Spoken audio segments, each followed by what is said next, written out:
Entonces vamos a tener, digamos, tres momentos en la clase. Primero, recordar un poco lo que hemos hecho, ¿sí? Y dónde quedamos, que fue en la ruptura. Vamos a ver un poco, a recordar un poco los motivos, las motivaciones para este cisma. Vamos luego a mirar lo que se conoció en el tiempo de la invasión de los musulmanes, que ya es el comienzo de la Edad Media.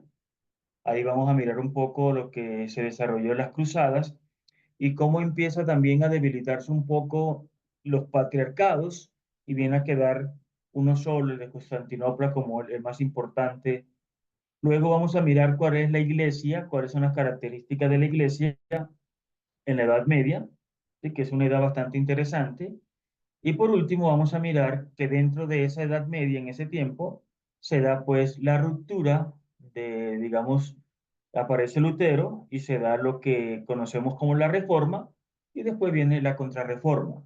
Incluso lo vamos a mirar con los dos aspectos. La Reforma, la afectación que tiene directamente a Roma, porque digámoslo que Martín Lutero no está de acuerdo con Roma, con lo que está pasando en Roma, las vivencias de la fe en Roma, ¿sí?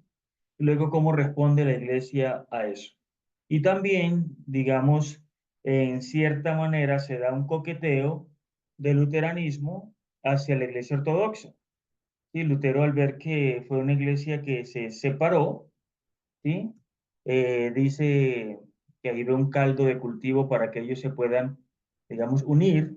Hubo algunos coqueteos. Algo del calvinismo entró a la iglesia ortodoxa con un patriarca, lo vamos a ver más adelante, pero se mantuvo fiel. O sea, no, digamos, cedió ante las tentaciones de, del protestantismo, sino que se mantuvo fiel en su doctrina. Incluso se adhirió un poco a algunos aspectos de la contrarreforma, estoy hablando de la Iglesia Ortodoxa, se unió un poco a la contrarreforma de la Iglesia, al estilo más de la Iglesia romana, pero sin perder su esencia en cuanto al primado de Pedro, en cuanto al filioque, y eso es importante tenerlo nosotros en cuenta, ¿sí? Entonces vamos a hacer esos momentos, espero que el tiempo nos alcance para poder avanzar en estos aspectos. Pues no vamos a correr, vamos a ir despacio, pero con paso firme para nosotros ir afianzando, ir uniendo. Recuerden que me gusta siempre decirle que cuando estudiamos nosotros historia, hay que ir conectando los acontecimientos, los momentos, porque eso es lo que nos va a dar a nosotros como la claridad mental. La mente funciona en el sentido en que hagamos las conexiones entre los tiempos y entre los momentos. Aquí le voy a compartir la pantalla. Eh, esta línea del tiempo que la hemos tenido, digamos, la hemos venido analizando y estudiando. Entonces, aquí habíamos quedado en la separación de la iglesia, en el cisma. Hablábamos del año 1054. Entonces, aquí está la iglesia ortodoxa y está la iglesia romana. Y aquí, en este preciso momento de la división, es cuando comienza la invasión de los musulmanes y el sometimiento de los lugares sagrados y de otros aspectos en Oriente. Y ahí, más adelante, comienza lo que conoceremos nosotros la Reforma Protestante, que es la propuesta de Lutero a la Iglesia Romana, que no está de acuerdo con algunas cosas de la Iglesia Romana, y pues comienza, digamos, ese periodo, que primero es una propuesta. Yo quiero que partamos de ese principio que es sano, ¿sí? Lutero nunca pretendió separarse o irse de la Iglesia. Es como cuando uno hace una reflexión en su propia casa y dice, estas cosas no están funcionando, esta podemos analizarla, esta podemos mirarla de esta forma, ¿sí? Que si de pronto se hubiera tenido una actitud más de apertura, algunas cosas hubieran sido interesantes, no para cambiar la doctrina de la iglesia, sobre todo en los puntos que no son negociables, ¿sí? En cuanto a los tres pilares que sostienen, que se ha hablado siempre, esa de la mesa de tres patas, el trípode, que tenemos, que son la escritura, ¿sí? El magisterio y la tradición de la iglesia, los principios básicos y fundamentales. Cuando ya lo escuchemos, vamos a darnos cuenta cuál era la propuesta que él traía. Pero en el fondo hay un llamado a la apertura, hay un llamado a la acción del Espíritu Santo, hay un llamado a a la importancia del laico dentro de la comunidad, no solamente del que es jerarca o el que tiene un ministerio ordenado, sino también del laico. Hay varias cosas interesantes del protestantismo. Luego intentó, después de la separación, intentó tanto no parecerse que se desdibujó hasta la misma idea que Lutero trajo. Es muy importante esto. Vamos a mirar también algún momentico, cuando no nos vamos a detener mucho, en las cruzadas, ¿sí?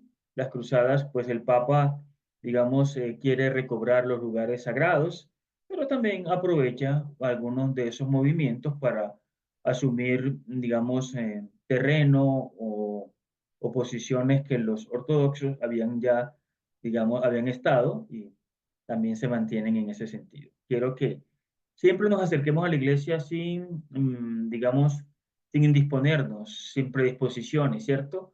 Porque siempre está la historia rosa, está la historia negra, y hay una mezcla de las dos, que creo que ahí es donde está el verdadero sentido de las cosas, en el medio. Cuando es un pensamiento de los budistas que dice que en el medio está la perfección, creo que Jesús también se mueve en ese sentido. Cuando no nos dice, si eres frío, no eres frío ni caliente, por eso te vomito, eh, también nos dice que nosotros debemos de buscar siempre ese sentido como de la unidad.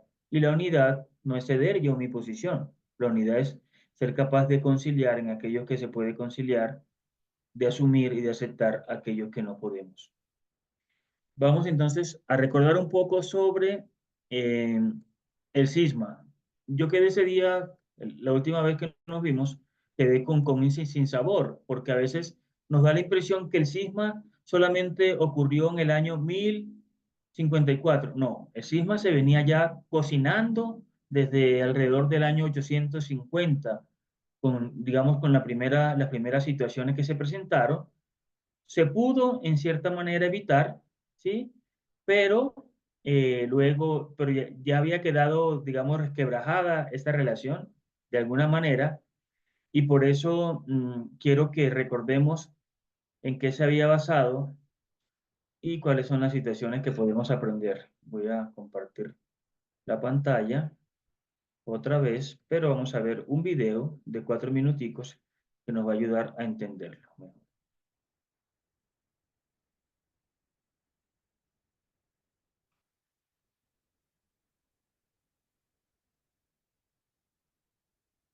De Oriente o el Gran Cisma es un conflicto religioso entre la Iglesia Católica en Roma, con el Papa León IX, contra la Iglesia Ortodoxa en Constantinopla, con el Patriarca Miguel Discúlpeme, ¿pueden escuchar y ver el video? Por favor, ¿me confirma alguno? Sí, padre. Gracias. I.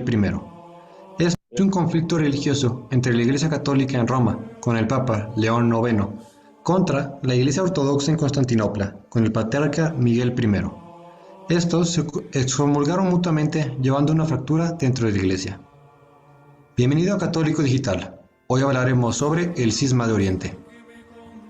El antecedente directo del Cisma de Oriente es el Cisma de Focio, en el año 863, cuando Nicolás I era papa y San Ignacio patriarca de Constantinopla.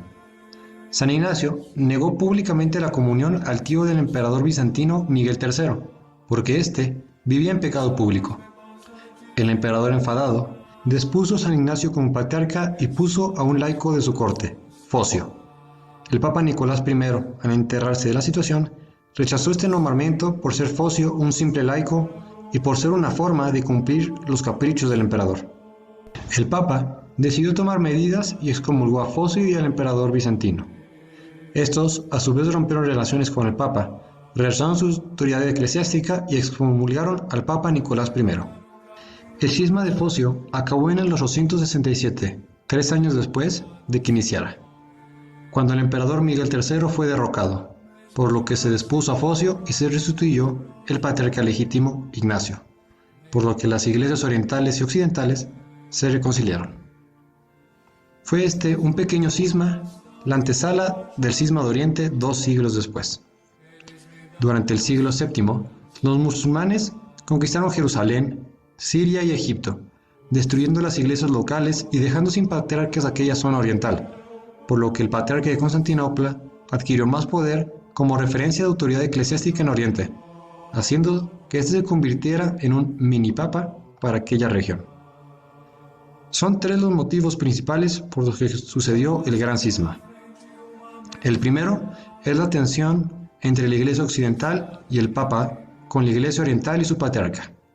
Esto provocaba que la autoridad del Papa en Roma quisiera ser expuesta por el patriarca.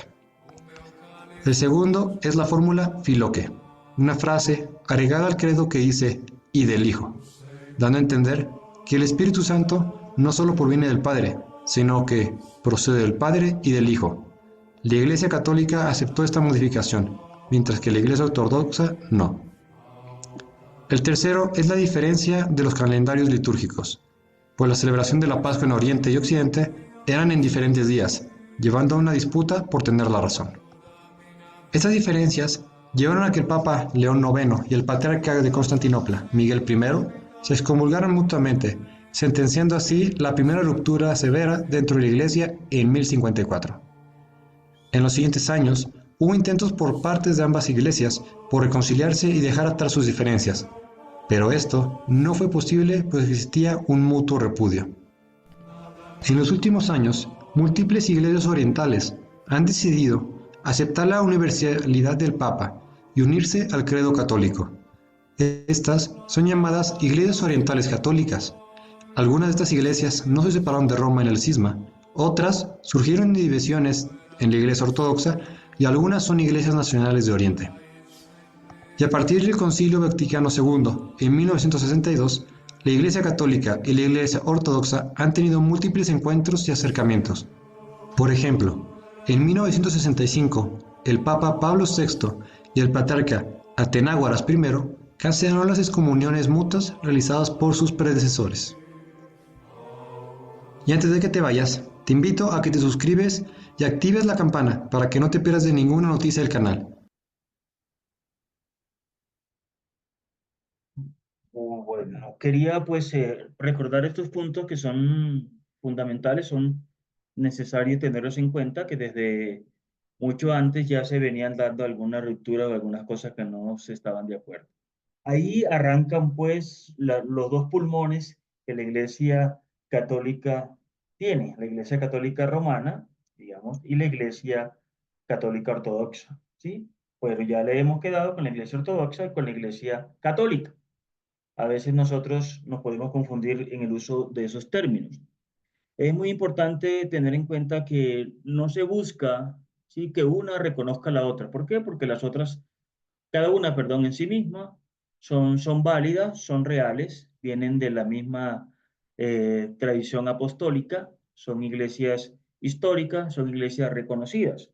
Entonces, la idea es que cumplamos aquel llamado del Señor, que un día haya un solo rebaño y un solo pastor, no porque nos asimilemos en todos, quedarán pues las diferencias que tenemos a nivel litúrgico, como existen otros ritos. Me gustó el video porque hacía referencias a esas iglesias orientales que se llaman católicas, que pertenecen, digamos, a la iglesia romana, pero tienen su rito diferente. Entre esos están, por ejemplo, los maronitas. Acá en Colombia tenemos un exarca maronita y ellos, la liturgia es muy parecida a la liturgia ortodoxa. ¿Por qué? Porque son ritos orientales. Ellos se mantuvieron, digamos, ahí unidos a Roma, no participaron en el cisma, pero siguieron celebrando en sus propios ritos y mantiene pues esa cercanía. Están en comunión directa con Roma. Y lo otro es las iglesias nacionales que existen, que se mantuvieron también y son reconocidas, digamos, en su propia esencia. Bueno, eso quería recordarle y vamos a empezar ya con la clase de hoy y voy a hacer una antesala de cómo era el tiempo de la Edad Media. A mí siempre me gusta, bueno, y ustedes ya han caminado algunas 4 clases conmigo, saben que me gusta mucho como mirar el contexto político, religioso, todo ese contexto que hay alrededor de los tiempos en que la iglesia, digamos, cómo la iglesia se mueve en medio de la política, en medio de lo social. Yo no dejo de decir que la iglesia está inmersa en el mundo, cuando no somos del mundo, estamos inmersos en el mundo y caminamos con ese mundo y vamos a mirar este tiempo que algunos llaman, sí, que es el tiempo del oscurantismo. Algunos definen la Edad Media como el tiempo del oscurantismo, donde no prima la razón, sino solo la fe, según estas posiciones, y que por eso algunos pues, digamos, tienen cierta, digamos, indisposición por esta época de la historia. Entonces, la iglesia cristiana en la Edad Media. Vamos a recordar. Bueno, la Edad Media, la iglesia ocupa todo lo que es la expresión intelectual administrativa del feudo, del sistema feudal, ¿sí? Digamos, tenía una magnífica burocracia, digamos, el sistema estaba sometido a ellos, obediente emisario en cada aldea, podía presumir incluso de poseer un completo control sobre el arte, la educación, la literatura, la filosofía y la ciencia de la cristiandad occidental. Era el monopolio que tenía el credo sobre la cultura en general, eran los que manejaban los institutos, las escuelas. Entonces, pues de esa manera podían, digamos, dirigir el pensamiento de las personas de esa época porque la iglesia tenía todo el poder. El dogma de la iglesia constituye al mismo tiempo un axioma político, es un valor político. Los textos sagrados nadie los rebatía, se presentaban como verdades absolutas. Se mantiene así en ese poder, ¿sí? Una iglesia universal a pesar de todo lo que está ocurriendo en Europa. Recuerda, estamos hablando el comienzo de la Edad Media, el siglo noveno, ¿sí? Y hasta el siglo XI, eh, y todas las situaciones que se dan, que va repercutiendo políticamente y hay un tiempo, digamos, caótico en Europa, pero la iglesia sigue conservando su hegemonía. Eh, Recordemos que la iglesia en el siglo V reconoce que hay dos poderes, ¿sí? El espiritual y el temporal. Eso corresponde a cuando la iglesia comienza a ser parte, digamos, es la religión oficial del Estado, pues entonces tiene que escuchar al emperador y los dos conviven en esos dos poderes, el espiritual y el temporal. Uno administrado por la iglesia, el otro administrado por el emperador. Pero la iglesia sostiene que el reino terrenal debe estar al servicio del reino espiritual, ¿sí? Entonces, entre los siglos noveno y el siglo XI, eh, comienza una dificultad porque se intenta que la iglesia esté incluso sobre el poder político o el terrenal, ¿sí? Y ahí es donde se trabaja mucho por la supremacía de la iglesia y el papa en el mundo político. Y al finalizar ya el imperio, va a ser más adelante, cuando termina el imperio, el papa termina casi siendo, ¿sí? Ese casi lo podemos borrar, digamos, el emperador también, pero lo veremos más adelante. Otra teoría es la conciliar. El conciliarismo aporta a la historia de las ideas políticas algunos elementos que sirven para diseñar la teoría de la soberanía popular y de la personalidad jurídica del pueblo. Por último, y esto es importante, para el cristianismo la existencia temporal no es más que preparación y encaminamiento para alcanzar la gracia de Dios, por la que la existencia del Estado es secundaria. Lo que le dije hace un momento, la iglesia se quiere imponer, el papado se quiere imponer. El cristianismo quiere que el hombre deje de lado ciertas relaciones de subordinación, rechace todo intento de asociación. Tal teoría lleva a su última consecuencia una noción primaria de política, el derecho y a veces el deber, ¿sí? Que es un derecho y a veces es un deber desobedecer a las leyes injustas, ¿sí?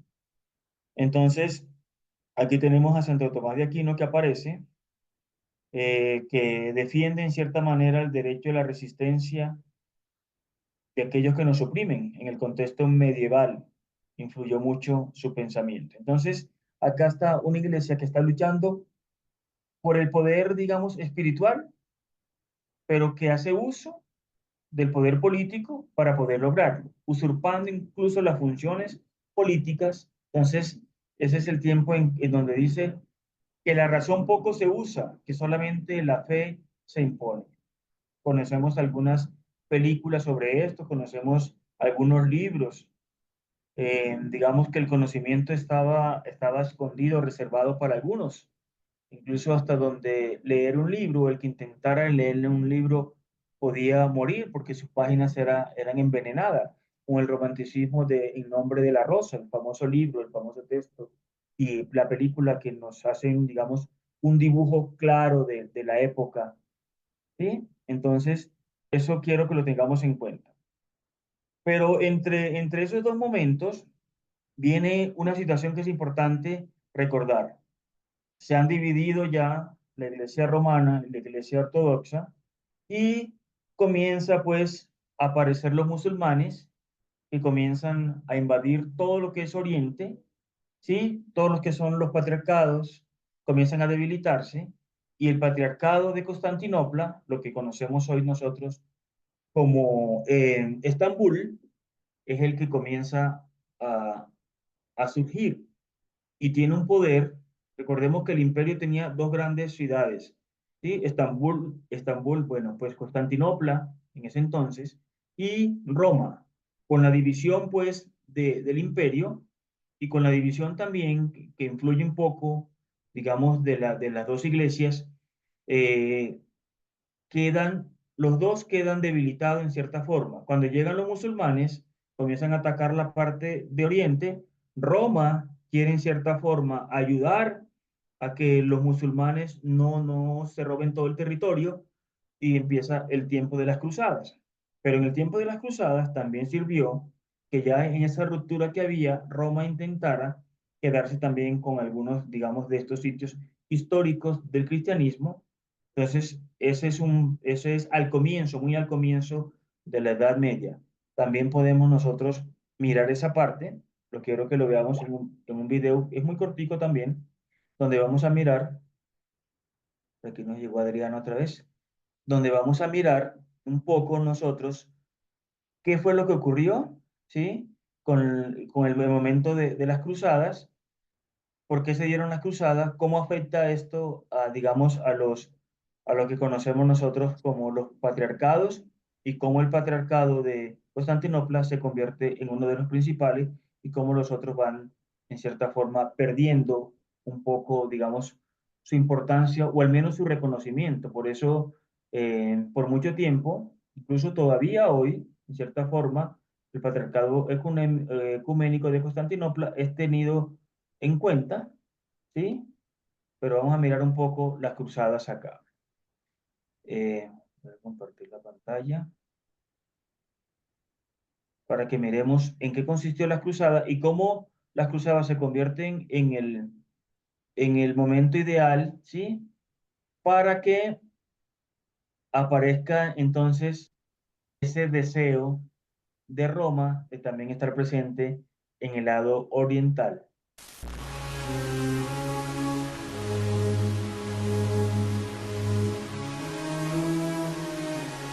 Aproximadamente a partir del año 1000 comienza en Europa un periodo conocido como la Plena Edad Media. A lo largo de esta etapa será una constante la lucha entre cristianos y musulmanes. La ocupación por parte de estos de los santos lugares provocó que los reyes cristianos organizaran, a partir del siglo XI, sucesivas cruzadas. Al mismo tiempo, la custodia y la defensa de Tierra Santa le fue encomendada a las recién creadas órdenes militares. El enfrentamiento entre el Islam y la cristiandad tuvo también a la península ibérica como escenario. Los reinos cristianos peninsulares se beneficiaron de la muerte del gran caudillo Almanzor, quien había conseguido frenarles en sus intentos de expansión. A partir de entonces comienza la desintegración del Califato de Córdoba y su fragmentación en pequeños reinos de taifas. Al mismo tiempo, se produjo la consolidación de los reinos cristianos, cuyos soberanos llegaron a imponer a las diferentes taifas el pago de tributos. Paralelamente, en toda Europa, continuaba el proceso de unificación de muchos reinos. Las monarquías intentan consolidar su poder frente a una nobleza recelosa de perderlo, asentada en el vigente sistema feudal. Poco a poco, bajo la presión señorial, aumenta el rendimiento y la expansión de las tierras de cultivo, se multiplica la producción artesanal y se revitaliza el comercio. El gran beneficiado de este auge económico será un nuevo grupo social que surge en torno a los burgos y a las ciudades mercantiles, la burguesía. La lucha por el dominium mundi enfrentará al papado contra el imperio. Ambos poderes pugnan por el control sobre la cristiandad.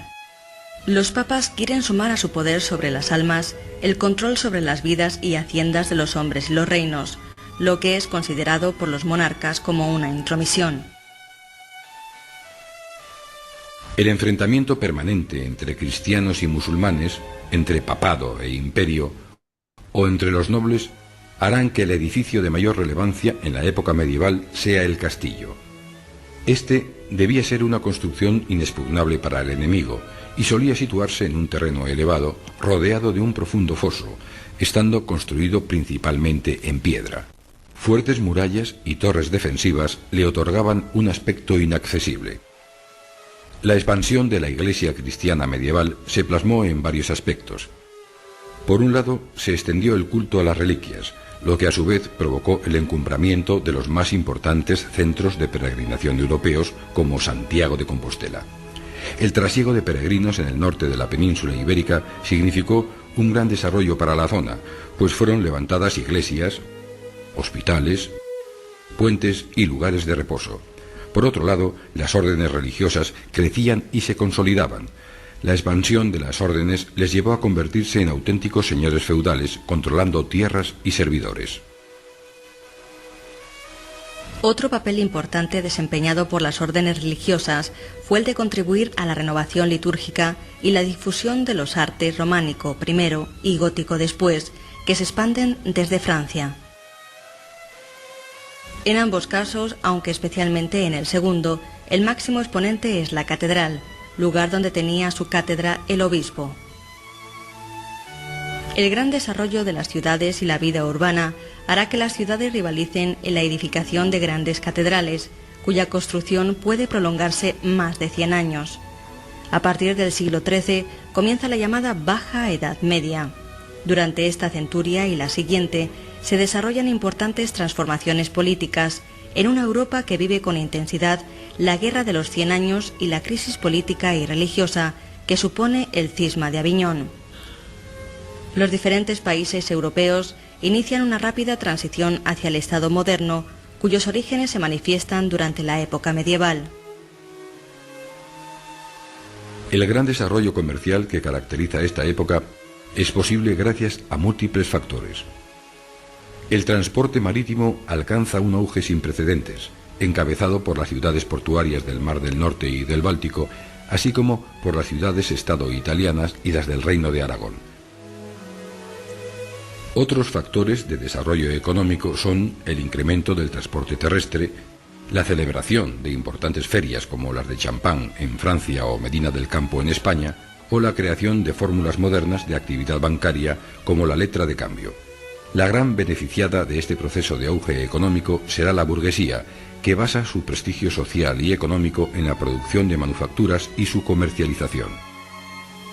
Asistimos ahora al desarrollo de la vida cortesana y de la actividad urbana bajo una intensa religiosidad, administrada y cultivada por un clero secular y regular que pertenece a todos los estamentos sociales.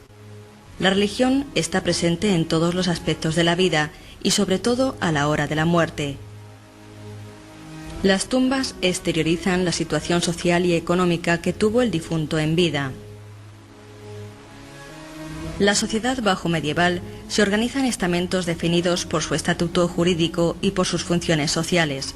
A la nobleza le corresponde el ejercicio de las armas y la asistencia al rey en el gobierno. El clero, velar por la educación y la salvación eterna de los fieles. El pueblo llano debe trabajar para su propio sostenimiento y el de quienes les tutelan, nobles o clérigos.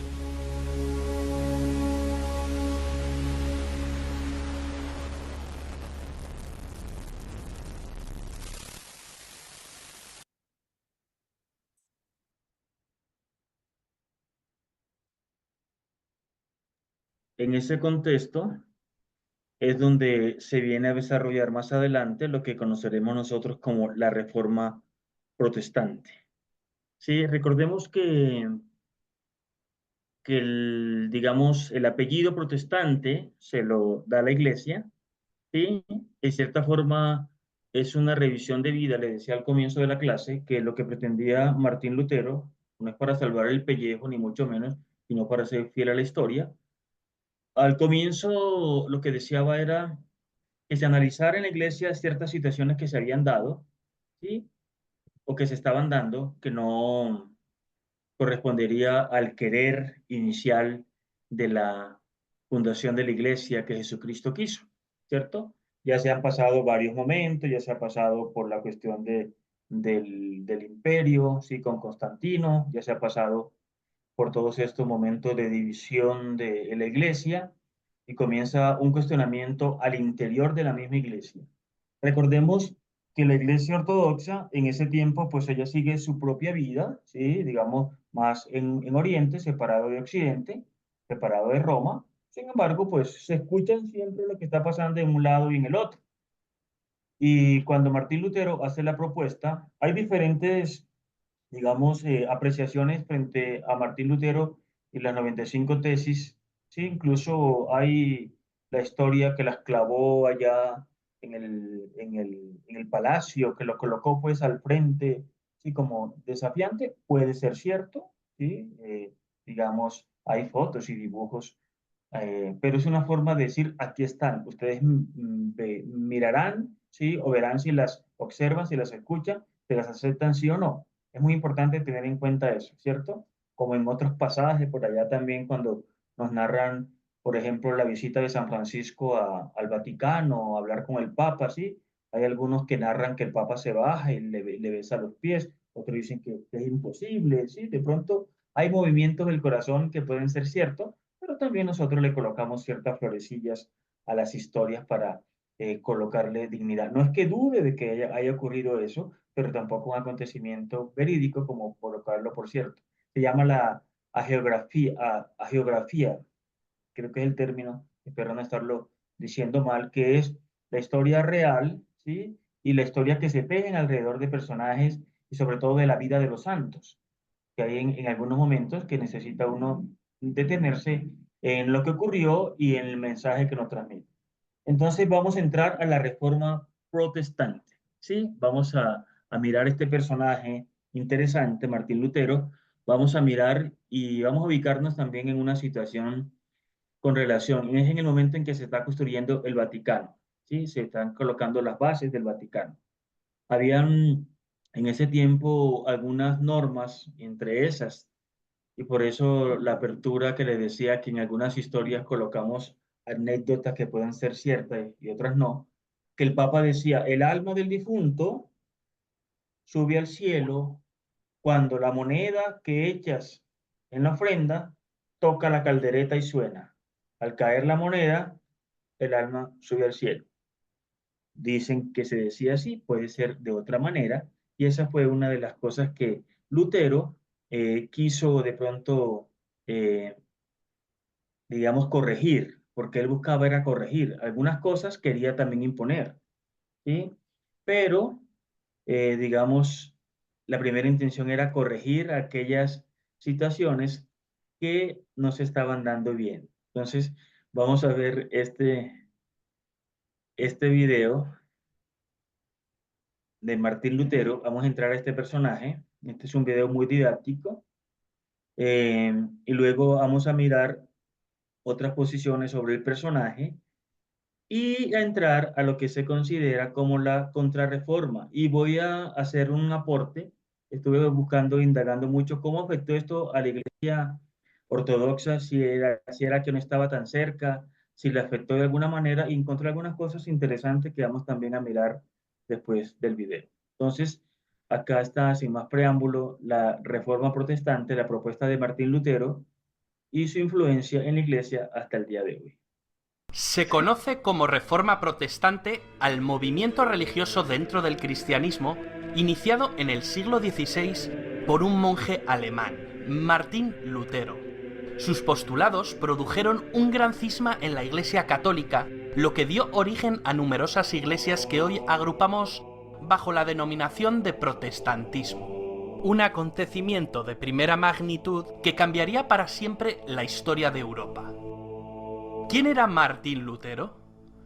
Lutero era un monje católico agustino que, escandalizado por el bochornoso espectáculo de la venta de indulgencias por parte de la Iglesia católica, clavó en la iglesia de Wittenberg 95 tesis a modo de crítica. todo un desafío al poder de Roma. Esto ocurrió en el año 1517, y hay quien pone en duda que este valiente gesto ocurriese tal y como nos lo han contado. Es igual, lo importante era el contenido de la denuncia. Las 95 tesis eran una serie de proposiciones en forma de queja con el propósito de reformar un aspecto algo turbio de la Iglesia de entonces, lo que hoy conoceríamos como un panfleto. Pero, ¿qué era eso de la venta de indulgencias? La doctrina de las indulgencias era un concepto muy asentado en los católicos de entonces, y que reportaba pingües beneficios a la Iglesia. Sin ánimo de ofender a nadie, vamos a explicarlo de una manera un tanto ramplona para que se entienda. Vamos a ver. Todos los humanos somos pecadores, y quien esté libre de pecado que tire la primera piedra. Sin embargo, podemos purgar nuestros pecados por medio de la penitencia, es decir, la confesión de esos pecados. La penitencia es uno de los 7 sacramentos. Todo aquello estaba muy bien, pero no todos los pecados conseguían ser purgados en vida, y para eso se inventaron el purgatorio.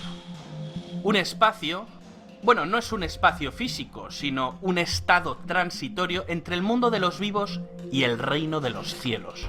Es decir, que antes de entrar en el cielo, tu alma debía pasar un tiempo muy largo purgando todos esos pecados. Como una especie de túnel de lavado para descontaminarte antes de que San Pedro te abriese la puerta celestial. El tema del purgatorio debía preocupar bastante a los devotos católicos de la época.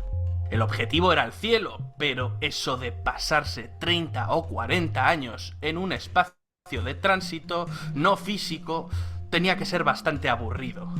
Sin embargo, había una solución: comprar indulgencias. Es decir, a cambio de una cantidad de dinero o de una serie de sacrificios, la Iglesia de Roma te daba un documento acreditando una reducción de años en el purgatorio, pensado para los difuntos familiares que en ese momento estuvieran pasando por el aburrido trance, aunque también podías comprar para ti mismo la expiación de pecados futuros. Esto de la venta, o mejor dicho, tráfico de indulgencias, era algo muy común en la Europa de la época. Por entonces el Papa estaba necesitado de dinero, pues estaba llevando a cabo la construcción de la Basílica de San Pedro. Las indulgencias eran perfectas para recaudar. Un producto muy rentable. Poco coste de producción, no eran más que un papelillo con un sello por el que se pagaba mucho dinero. El coste iba en función de los días, los meses o los años que quisieses restar de purgatorio. Las 95 tesis de Lutero criticaban fuertemente la venta de indulgencias. En 1519, tras la disputa de Leipzig, Lutero declaró lo que acabaría siendo uno de los grandes pilares del protestantismo: la sola escritura.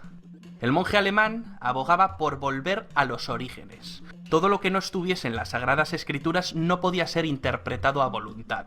La Biblia estaba inspirada directamente por Dios, por consiguiente, para Lutero era la única fuente de autoridad.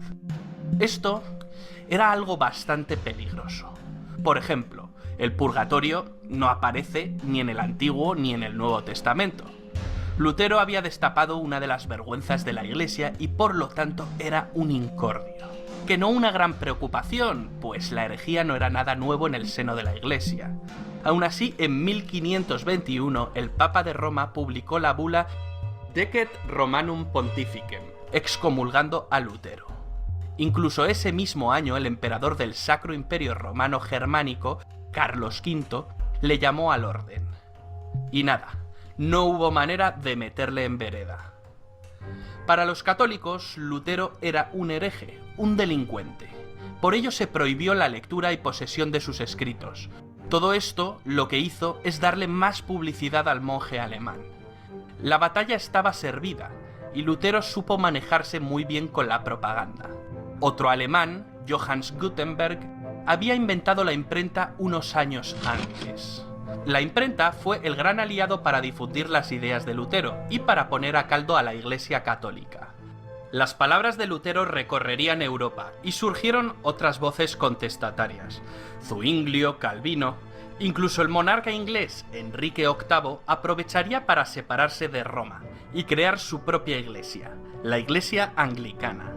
Tras la Dieta de Worms, los agentes de un príncipe alemán, Federico de Sajonia, capturaron a Lutero y lo refugiaron en el castillo de Wartburg. Querían protegerle. Durante estos años, Lutero traduciría la Biblia al alemán y desarrollaría su doctrina reformista. Este episodio es fundamental, pues para el príncipe alemán era muy importante tener a Lutero de su parte. Lutero era una herramienta muy necesaria y codiciada para desencadenar ese enfrentamiento entre las oligarquías alemanas y el emperador. Algunos príncipes alemanes no creían en el proyecto europeo y cristiano del emperador Carlos V, no porque no fuera una buena idea, sino porque podía poner en peligro sus cuotas de poder. El material de Lutero, con su confrontación religiosa, era un material perfecto para encender la llama de una cruenta guerra. Y así se hizo, se sacudió el tablero y todos empezaron a mover ficha. Cualquier excusa es buena para iniciar una guerra, y en esta ocasión la excusa fue la religión. La Iglesia católica quedaba rota y la unificación alemana quedaba enquistada. Y mientras en Europa los países en guerra avanzaban hacia el Estado moderno centralizado, Alemania se disgregaba en diferentes poderes locales, alargando de manera anómala el sistema feudal. Tras una serie de guerras, ese pulso entre Lutero y el emperador, se puede decir que lo ganó Lutero. En 1555 se firmó la Paz de Augsburgo. El imperio de Carlos V quedaba dividido en dos confesiones cristianas, luteranos y católicos. Los príncipes alemanes podían ahora elegir la confesión a practicar dentro de sus estados. Los súbditos de cada príncipe estaban obligados a profesar la religión que éste eligiera. Esto, por supuesto, distaba mucho de una supuesta libertad religiosa.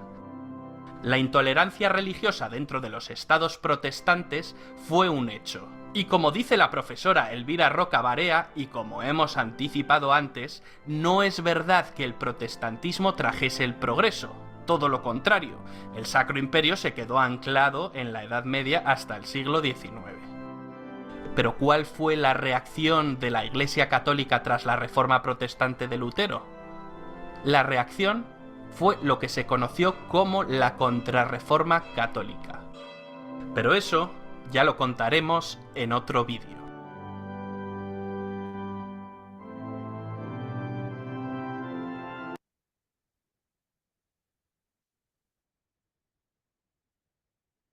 Hay bastante información en el video que a veces es difícil de digerir. Hay uno más pequeño.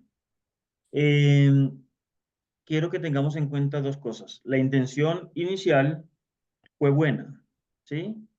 Pero al no tener cabida, se alejaron más, digamos, entre ellos, se alejaron más de lo que querían buscar y al final terminaron pues organizándose en una nueva, digamos, una nueva manera de concebir la fe y son nuestros hermanos, ¿sí?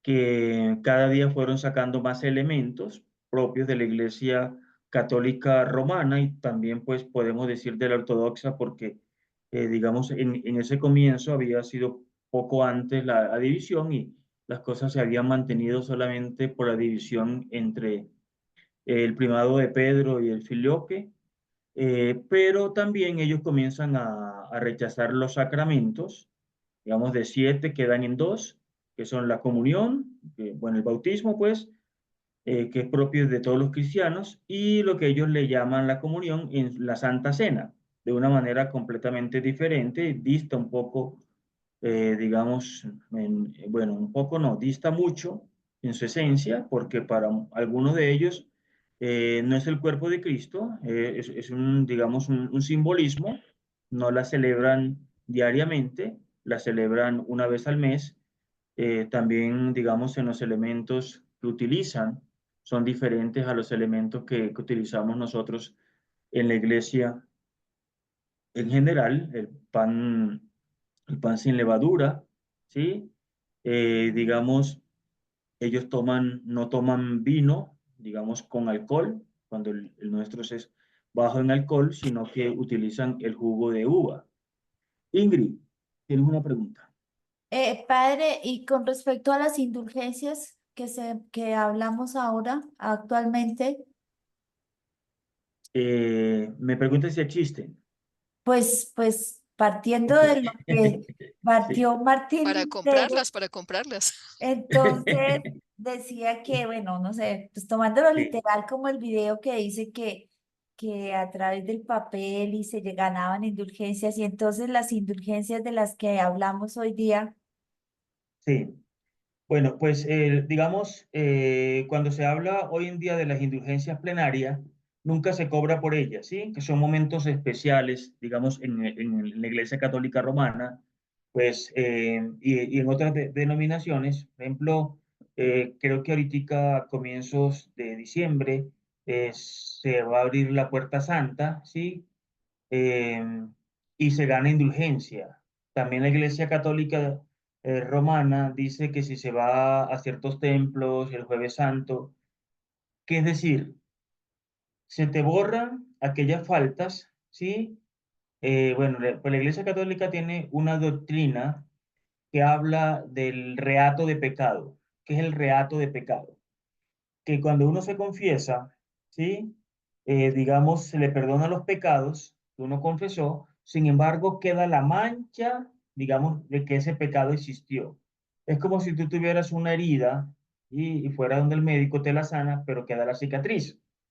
Esa cicatriz, con esa cicatriz, no puede ir al cielo. Tiene que tú purificar, digamos, hasta ese reato de pecado. Es como la señal de que hubo un pecado. Hasta por eso hay que responder. Entonces, las indulgencias plenarias, ¿qué hacen?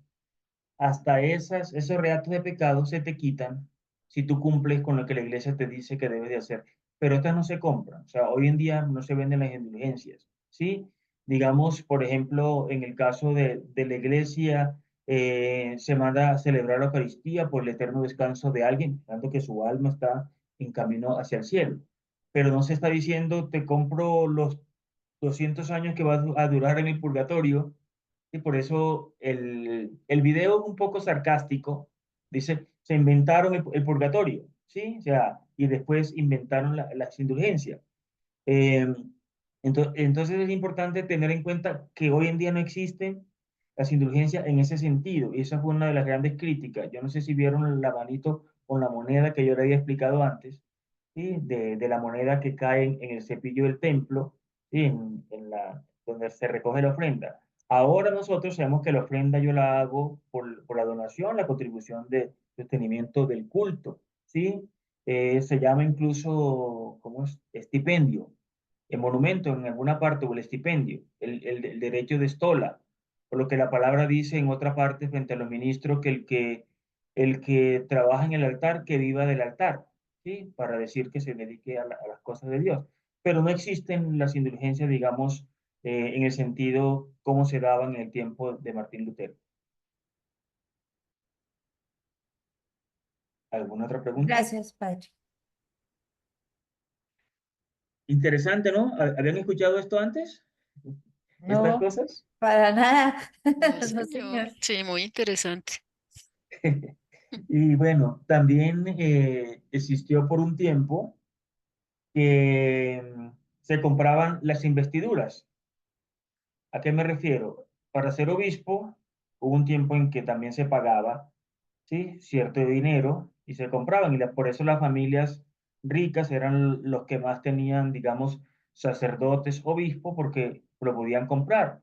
Incluso las parroquias, ¿sí? Se podían también comprar. Los terrenos para hacer las parroquias se daba también en ese sentido, ¿sí?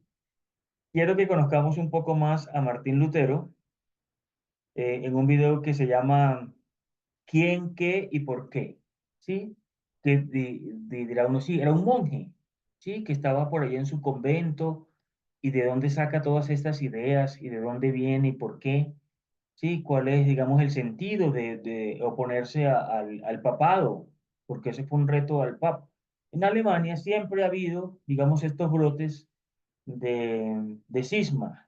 Incluso hasta actualmente en la iglesia romana, en esto del sínodo de la sinodalidad. En Alemania hay unas posiciones de cambios radicales en la iglesia, incluso algunos en oposición franca hacia el Papa Francisco y atisbos de futuros cismas, ¿sí? Porque siempre han sido un poco liberales en algunos aspectos o digamos conservadores en otros. Entonces están las dos alas. Voy entonces a presentarle un poco más a Martín Lutero para que conozcamos el personaje, para que no lo juzguemos solamente del video anterior, sino que tengamos otro aspecto más amplio sobre su vida. Octubre de 2017, mes en que publicamos este video, la Reforma Protestante de Martín Lutero cumple 500 años, es decir, se celebra el quinto centenario desde que comenzó, el 31 de octubre de 1517. La Reforma, calificada por muchos de verdadera revolución religiosa, es considerada uno de los hechos más importantes de la Edad Moderna y de la historia en general. Nosotros somos Martín y Seba de Historia en 10 y en este video vamos a tratar de explicar qué fue la Reforma, por qué sucedió y quién fue Lutero, el hombre que comenzó todo. Empecemos.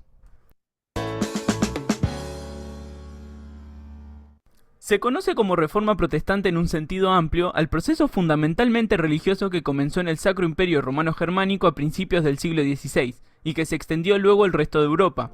Sus repercusiones llegaron a lo económico, lo político y a todos los ámbitos de la vida.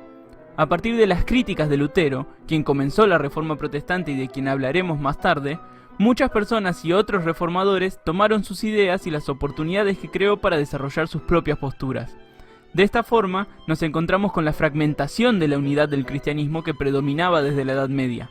Surgieron así distintas variantes contrarias al catolicismo: el luteranismo, el anglicanismo de Inglaterra, el presbiterianismo de Escocia, el calvinismo de Suiza y muchas otras que hoy en día siguen existiendo. El Papa, que era la autoridad máxima en lo religioso dentro de las iglesias católicas, dejaba de ser reconocido en todos los territorios donde estas posturas reformadas cobraban seguidores. Teólogos como Calvino, Knox o Zwinglio tenían cada uno diferentes ideas entre sí, pero todos tenían en común que se alejaban en varios puntos de los dogmas del catolicismo romano. Esto es muy importante, porque el pasar de los ámbitos superficiales a los dogmáticos haría que se convirtieran en herejes, palabra que designa a los bautizados que se mantienen en contra de las verdades reveladas. Esto era ir más allá de otras reformas como las reformas monásticas o la reforma gregoriana, que apuntaban a mejorar a la iglesia pero no a separarse de ella. Como cada postura es tan particular, en este video nos centraremos en la figura de Martín Lutero y sus propuestas, ya que es considerado el padre de la Reforma Protestante. Comencemos por ver cuáles eran las propuestas de Lutero que se apartaban de la teología anterior y que el luteranismo tomaría. El pilar de su prédica era la salvación por la sola fe, que se alejaba de la idea de que las obras ayudaban al hombre a salvarse, diciendo que el hombre no podía intervenir sino que debía creer en Dios y que solo éste le daría la gracia. A esto se suma la consideración de que la Biblia era la única fuente de revelación, es decir, de las verdades teológicas, dejando de lado la tradición y el magisterio del Papa y los obispos. Además, para él, cualquier persona podía interpretar la Biblia. Esto se suma a la idea del sacerdocio universal, que decía que no existía verdadera diferencia entre los que se llamaban sacerdotes y los fieles, que no era necesario ese intermediario entre el hombre y Dios, ya que no tenían ningún tipo de poder especial, solo era una cuestión de vocación. Además, junto a esto, se encontraba la reducción de los sacramentos, que pasaban de ser 7 a solo 2, el bautismo y la comunión. Estos también incluían diferencias teológicas, ya que para él el pecado original no podía cambiarse con el bautismo, y además, la presencia de Cristo en la comunión difería de la concepción católica. Pero ¿quién era este hombre que proponía estas ideas? ¿Quién era Martín Lutero? Lutero era un monje agustino que el 31 de octubre de 1517 envió al arzobispo de Maguncia, el más importante de la región, sus 95 tesis, una serie de propuestas que criticaban fuertemente la venta de indulgencias y la capacidad del Papa de otorgarlas. Según algunas versiones, además de enviarlas, las habría clavado en la puerta de la iglesia de Wittenberg, aunque no se tiene certeza de este hecho. Pero lo importante es que ese día es considerado y celebrado por muchos como el inicio de la Reforma Protestante. Esas tesis llegarían a Roma y se difundirían además por el Sacro Imperio Romano Germánico, desatando una gran polémica. A partir de aquí, Lutero tendría cada vez más público para profesar y defender sus posturas. Es lógico preguntarse qué eran las indulgencias. Dentro de la Iglesia Católica, después de la absolución de los pecados, aún quedan penas que deben cumplirse en el purgatorio, antes de entrar en el paraíso. Las indulgencias eran reducciones de estas penas y podían conseguirse para uno mismo o para terceros. El problema estalló cuando se comenzó a predicar que mediante donaciones se podían comprar estas indulgencias, es decir, a través del dinero. El encargado de ofrecerlas en la región de Lutero era Johann Tetzel, un monje dominico llamado por Alberto de Brandenburgo, el arzobispo al que Lutero mandaría su tesis como vimos antes. El tema de las causas de la reforma protestante de Lutero ha sido muy debatido por los historiadores de todos los tiempos, con diversas posturas según la escuela historiográfica. Pero dividamos los tantos y comencemos por el protagonista. Preguntémonos, ¿qué movía a Lutero a realizar estas críticas y proponer sus nuevas ideas? Lutero era un universitario, dedicado a la filosofía, que se había ordenado como monje luego de una experiencia cercana a la muerte cuando un rayo cayó junto a él en una tormenta, en 1505. Al poco tiempo, habría conseguido el doctorado en teología de 1512. Si bien denunciaba las malas costumbres, la riqueza y la baja moral del credo de su época, había sido algo que le preocupaba mucho más la cuestión de la salvación. Muchísimos historiadores incluso coinciden en que al principio no tenía intenciones de dividir a la cristiandad como sucedió después, sino que solo buscaba plantear a teólogos y académicos este problema que tanto lo preocupaba. Pero sus posturas se fueron radicalizando, y los teólogos católicos también lo rechazaron de forma cada vez más determinante, hasta llegar al punto de no retorno en el año 1521, la ruptura definitiva, como veremos más tarde en este video. Ahora, muchísimas personas, desde los príncipes electores alemanes hasta los campesinos, sin contar a teólogos de otros países, aceptaron las ideas de Lutero. ¿A qué se debió esto? Si bien es cierto que pueden sumarse intereses económicos como la expropiación de iglesias y políticos como la búsqueda de autonomía de los príncipes del Sacro Imperio, en un contexto donde el nuevo emperador, el famoso Carlos V, había sido elegido hace poco tiempo con 17 años de edad, no puede atribuírseles esos intereses a todos los grupos de la sociedad. El hecho de que tantas personas de formación y situación de vida diferentes y de contextos y países distintos rompieran con el Papa y siguieran a los reformadores como Lutero, tiene una causa más profunda, que se encuentra en el ámbito de la mentalidad de la época. El siglo anterior había estado repleto de pestes, guerras y hambrunas, un contacto constante con la muerte que generó en los hombres una sensación de pesimismo y desamparo. Pero no abandonaron su religiosidad, la clave de todo esto, sino que por el contrario, se volcaron mucho más hacia ella. Pero la enorme cantidad de problemas que se encontraban en la Iglesia católica, como la degradación del clero, que acumulaba cargos pero que no estaba presente en sus iglesias, hicieron que las instituciones no pudieran contener a la población. El individualismo, una de las características de la mentalidad moderna que venimos viendo en este canal, empezó a crecer, y la religiosidad se hizo cada vez más personal. Por eso, las posturas de Lutero resonaron tanto en quienes los escuchaban. Representaban los principios de una religiosidad donde no había intermediarios entre Dios y los fieles. Si se quiere, era una religión más personal. Una vez hecha esta mella, distintas personas predicaron sus propias interpretaciones y al poco tiempo consiguieron seguidores y fragmentaron cada vez más a la cristiandad. Para terminar, veamos brevemente qué sucedió con Lutero y sus ideas después de que publicara las 95 tesis. En un primer momento, se pidió a Lutero que se retractara de sus posturas, pero él contestó ratificando sus tesis anteriores. En 1518 se envió un teólogo llamado Eck a que debatiese con Lutero, y se produjo lo que se conoce como la disputa de Leipzig. Sin embargo, Lutero profundizó sus ideas hasta 1520, cuando llegó la bula Exsurge Domine. En esta, el Papa León X condenaba 41 de las tesis del reformador, y decía que sería excomulgado si no se retractaba. La respuesta de Lutero fue muy clara: quemó públicamente los papeles de la bula papal. A principios del año siguiente le llegaría la excomunión. Lo que continuaría serían 30 años de conflictos entre el joven emperador Carlos V y el Papa contra los príncipes del Sacro Imperio Romano Germánico que apoyaban a Lutero. Cuando Lutero se negó a retractarse en la Dieta de Worms de 1521, se decidió la expulsión de Lutero de los territorios del Sacro Imperio, pero este se mantuvo dentro de los territorios escondido dentro de los castillos de los príncipes. El término protestante surgió de la protesta de Spira de 1529, uno de los tantos rechazos a las políticas del emperador católico que hicieron los príncipes protestantes. La reforma incluso generaría un levantamiento rural que los propios príncipes protestantes reprimirían cruentamente. Pero todo este proceso terminaría en el año 1555, cuando el hermano de Carlos V, el emperador Fernando, acordara la paz de Augsburgo, que garantizaba a cada príncipe a elegir la religión que predominaba en su territorio. Se verían de todos modos muchas muestras de intolerancia en Europa a medida que avanzaba el tiempo y comenzaban las guerras de religión, como lo fue por ejemplo la Guerra de los 30 años. Gracias por escucharnos hasta el final. Esperamos que este video te haya parecido interesante y te haya servido para entender mejor a Lutero y su reforma, uno de los procesos más importantes de la Edad Moderna. Suscríbete para seguir descubriendo con nosotros la historia.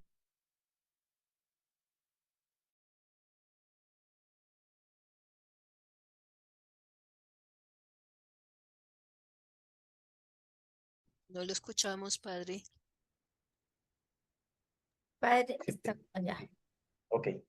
Eh, Aquí hacemos un pare para recordar esos dos pulmones o esas dos alas que la iglesia tiene, la iglesia romana y la iglesia ortodoxa, que se habían dividido, estaban divididas, y pues Martín Lutero, o los luteranos en sí, intentaron acercarse a la iglesia ortodoxa, como quien dice, ustedes también se separaron, ustedes también, digamos, están por aparte, nos podemos unir, y le hicieron algunas propuestas. Yo tenía desconocimiento de ese hecho, ¿sí?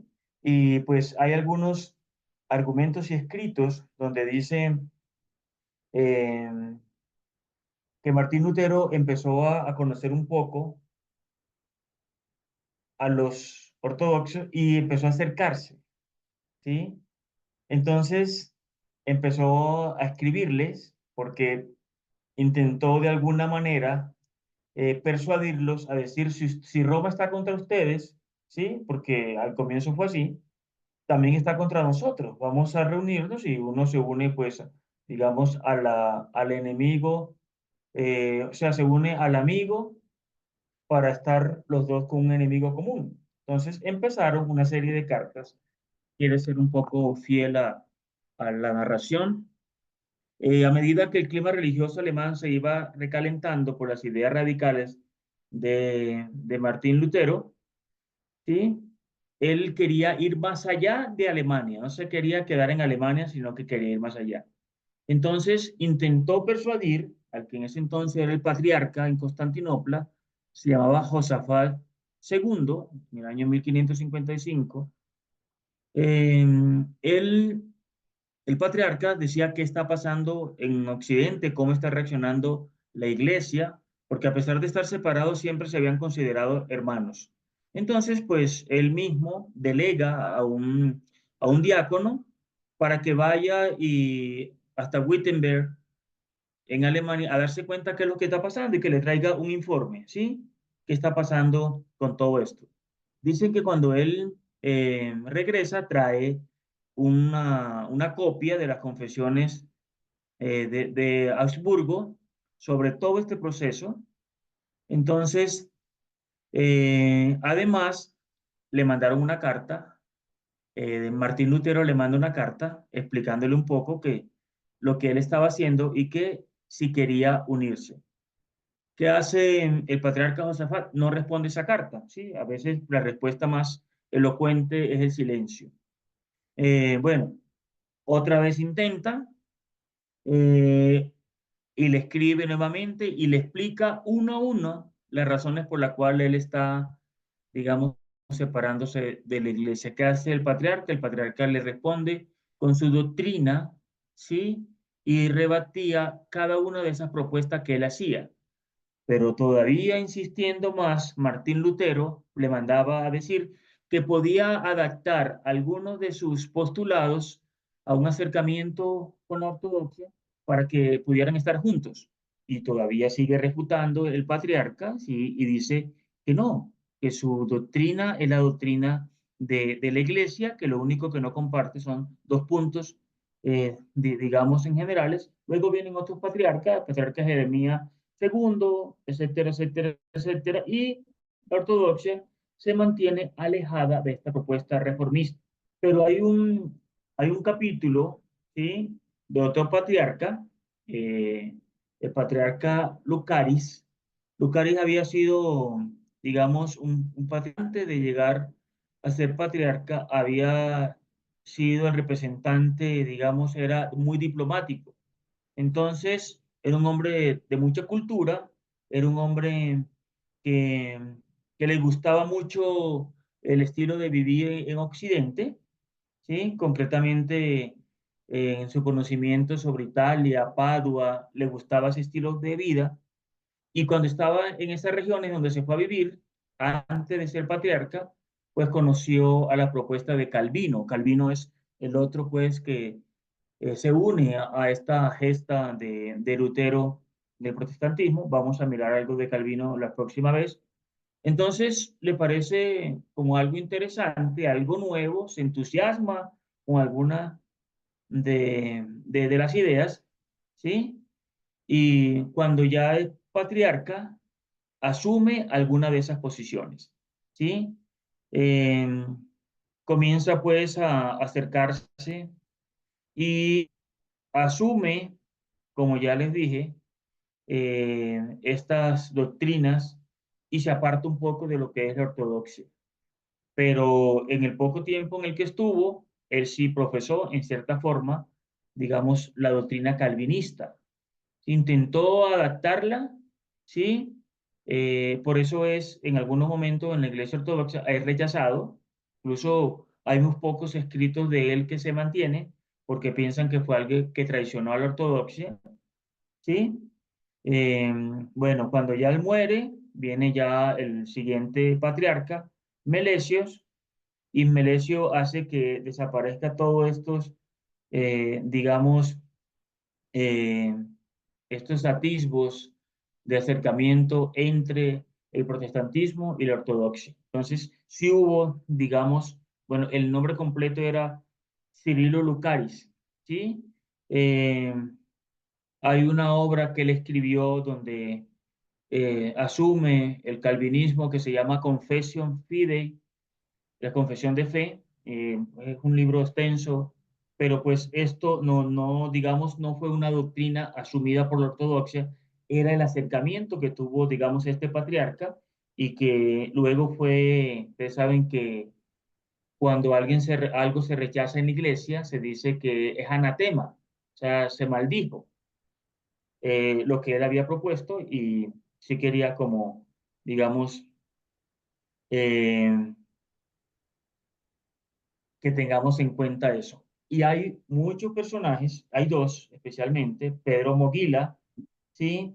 Y Dositeo, que ellos, al igual que la iglesia romana, para defenderse del calvinismo, de la propuesta protestante, sacan también lo que se conoce más adelante como el catecismo al estilo católico romano en defensa de la fe. Es decir, un ortodoxo tiene que creer esto, para que no caiga, digamos, en descrédito con la utilización que quería hacer Lutero y Calvino o el movimiento del calvinismo en las otras iglesias. Entonces, vieron ellos una oportunidad de acercamiento, pero fue la puerta cerrada.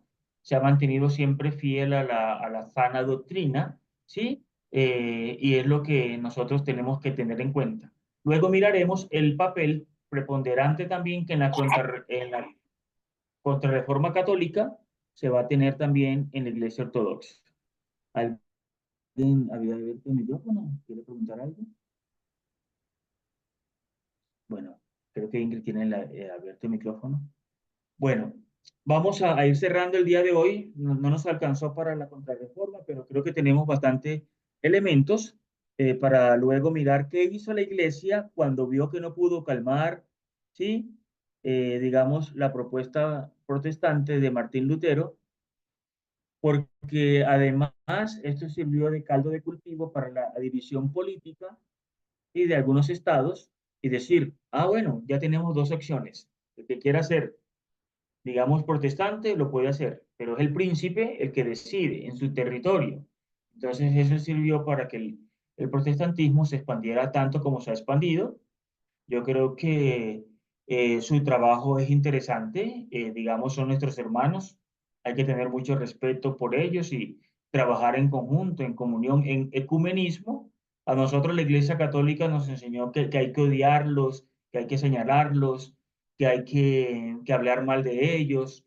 Así hay algunas cosas que de pronto nosotros no compartamos y no estamos de acuerdo, y así como no las hay también en nuestras iglesias, pero hay que respetar esas creencias, ¿cierto? Es una manera, ahí está Jesús presente, ahí está Jesús también obrando, ahí está Jesús actuando y hay personas que han optado por esto con una vocación sincera. Puede que haya otras que de pronto no tanto, como también puede en nuestra propia iglesia, personas realmente consagradas, otras tras otros intereses, pero es el mismo pueblo de Dios, es la misma iglesia que camina y que un día esperemos que haya acercamiento, ¿sí? Nosotros somos abiertos a esas maneras de pensar, nosotros somos abiertos y buscamos los puntos en comunes, es muy importante eso. Nosotros tenemos que buscar las cosas que nos unen. Ayer escuchaba, bueno, escuchaba, no, yo pertenezco a un grupo de los compañeros que fuimos del seminario de Barranquilla, seminario Juan 23, e incluso hay de diferentes denominaciones. Hay anglicanos, bueno, que no siguieron el seminario, están en el anglicanismo. Hay algunos que es ortodoxo también. Y hay hasta obispos romanos que fueron compañeros y que han llegado a obispo, entre eso el obispo de alguna región de Colombia, pues no digo la ciudad para que no me sepan dónde es. Y a uno de los que es anglicano lo nombraron obispo auxiliar de Cartagena. Entonces él en el grupo participaba, es un compañero, nos hizo conocer esa noticia y nos alegramos y todos nosotros desde nuestra propia creencia lo felicitábamos y le decía, qué bueno, este obispo, eh, que no voy a decir de dónde es, empezó a escribir y a decirle, ¿cómo así? Que ya te hicieron obispo si tú tienes apenas tanto tiempo y tú dónde estudiaste la teología y tú dónde estudiaste, e incluso con términos un poco despectivos, eres un embustero. Entonces, cada uno de nosotros entró a defender, a decir, mira, es su creencia, es su iglesia, ¿sí? Es un obispo elegido válidamente como lo eligieron a usted. Entonces, digo, a mí me elige el Papa, ¿a él quién lo elige? Entonces, alguien dijo en broma, el mismo que eligió a los obispos en Inglaterra. Entonces pidió que le trajeran la bula del rey, con el documento pues del rey para que justificara eso. Entonces, como todo mundo le dio su punto de vista y coincidíamos en que teníamos que respetar, el obispo escribió y dijo, este es un grupo pluralista y yo me salgo del grupo. Y se salió al cabo ratico. Pero seguimos nosotros en esa charla que se volvió interesante en cuanto al ecumenismo, y al poco tiempo el mismo obispo sacó un documento y lo mandó al grupo pidiendo disculpas y aceptando que había sido soberbio de no reconocer al hermano, casi que decía que era un obispo o un cura falso, y luego pues reconoció y dijo que sí, que se había nublado un poco, pedía respeto. ¿Por qué? Porque nosotros nos criaron en una creencia tan cerrada que el que no es católico, ninguna religión fuera, digamos, es válida, ¿entienden? En el sentido. Por eso con la misma iglesia, hay sacerdotes romanos que a la ortodoxia pues, la critican o la persiguen y desconocen todo esto que ustedes están estudiando. Somos privilegiados al recordar estos conocimientos porque nos amplía la mente, ¿sí? De una iglesia guiada por el Espíritu Santo que hace ver en la otra persona a un ser humano que necesita de Dios, que hay una búsqueda. Son más las cosas que nos unen que las que nos separan, ¿sí? Y cada vez hay pasos de acercamiento, de ecumenismo, dentro del respeto, porque el ecumenismo no es que todos creamos lo mismo, recemos lo mismo y hagamos lo mismo, no. Es el respeto por esa creencia, la búsqueda del único y verdadero Dios que existe y la manera de acercarnos son diferentes. Hay algunos elementos propios de nuestra fe que no los vamos a negociar con nadie, ¿sí? Pero que eso no nos hace irrespetar o desconocer al otro.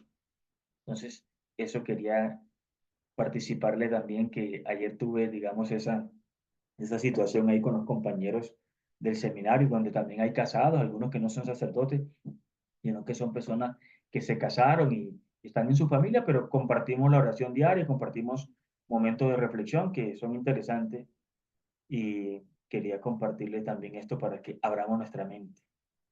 El que no está contra nosotros, está con nosotros. Recuerden el pasaje donde a Jesús le dijeron, Señor, vimos a unos que estaban por allá echando demonios En tu nombre se los impedimos. Y Jesús le dijo, ¿por qué se lo impidieron? ¿Sí? El que no está contra nosotros está a favor nuestro. Entonces, ojalá que siempre tengamos presente eso.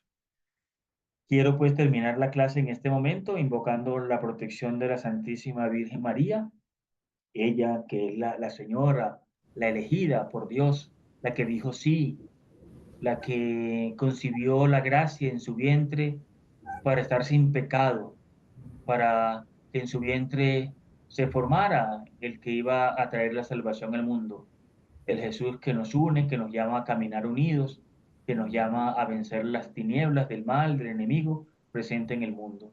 Te encomendamos, Señor, nuestro descanso de la noche, danos un descanso reparador, repara nuestra fuerza, nuestro ánimo, que nuestro espíritu esté siempre unido a ti, que la Santísima Virgen María nos acompañe en este caminar. Que el Señor nos bendiga, en el nombre del Padre, del Hijo y del Espíritu Santo. Amén. Feliz noche para todos, me encanta verlos, espero no cansarlos con tantos videos. Y están los videos subidos en la plataforma, por favor suban, lleguen por momento, véanlos, repásenlos. Yo siempre coloco 2 o 3, ahí subo 6, para que tengamos diferentes puntos de vista, diferentes posiciones. Gracias, Que tengan Padre. buena noche. Gracias, Sí. Padre. Gracias, Padre. Luego, Chao, Padre. Mauricio. Jonathan, chao. Ingrid, chao, Hasta luego, Adriana. Padre. Chao. Buenas noches. Chao, chao.